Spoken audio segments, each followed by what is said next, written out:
ಸಮುದಾಯ ಬಾನುಲಿ ರೇಡಿಯೋ ಮಣಿಪಾಲದ ಕೇಳುಗ ಮಿತ್ರರೇ, ಕನ್ನಡ ಸಾಹಿತ್ಯ ಪರಿಷತ್ ಉಡುಪಿ ತಾಲೂಕು ಘಟಕದ ಸಹಕಾರದಲ್ಲಿ ರೇಡಿಯೋ ಮಣಿಪಾಲ ಸಮುದಾಯ ಬಾನುಲಿ ಅರ್ಪಿಸುತ್ತಿದೆ ಕಥೆ ಕೇಳೋಣ ಸರಣಿ ಕಾರ್ಯಕ್ರಮ.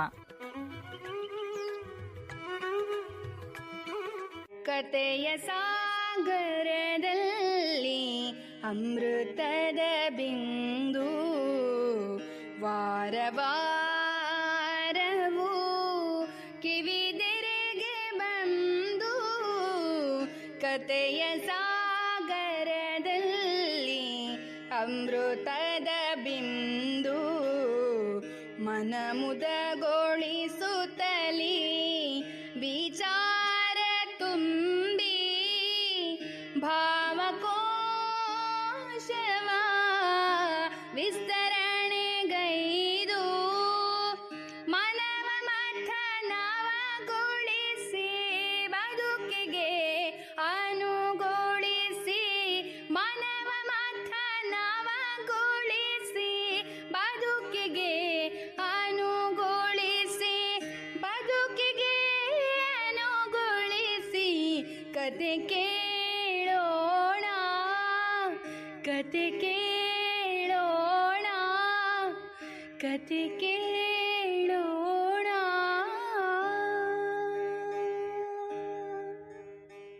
ರೇಡಿಯೋ ಮಣಿಪಾಲ್ ಕೇಳುಗರಿಗೆಲ್ಲ ನಮಸ್ಕಾರ.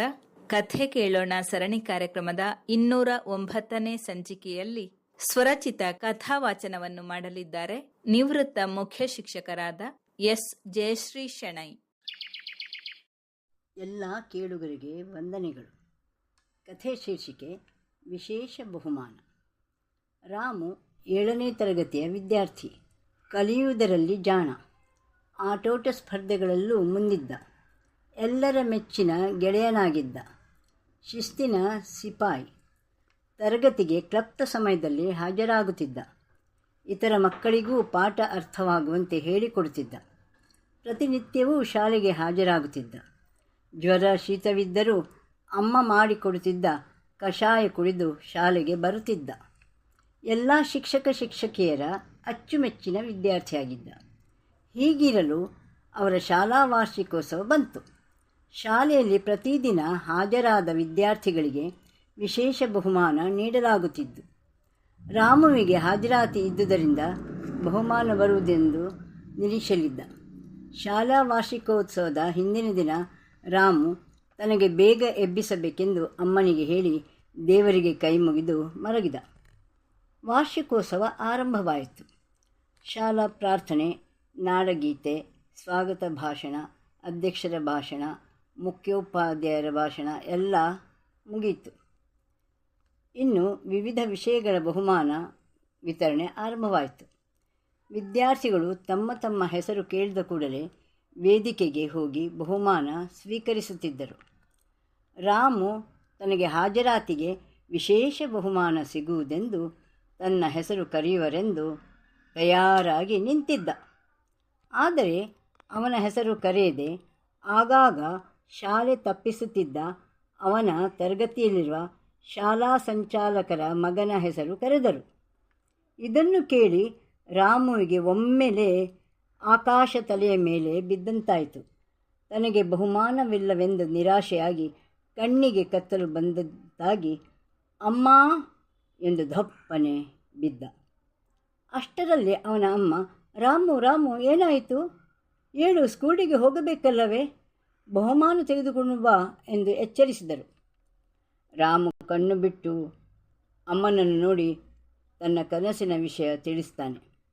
ಬೆಳಗ್ಗೆ ಎಚ್ಚರವಾಗುವಾಗ ಬಿದ್ದ ಕನಸು ನಿಜವಾಗುತ್ತದೆಯಂತೆ, ಹೌದಾ ಅಮ್ಮ ಎಂದು ಕೇಳುತ್ತಾನೆ. ಹಾಗೇನೂ ಇಲ್ಲ, ಅದೆಲ್ಲ ಮೂಢನಂಬಿಕೆ. ನೀನು ಇಂದು ಬಹುಮಾನ ಪಡೆಯುತ್ತಿ ಎಂದು ಸಮಾಧಾನ ಪಡಿಸುತ್ತಾಳೆ.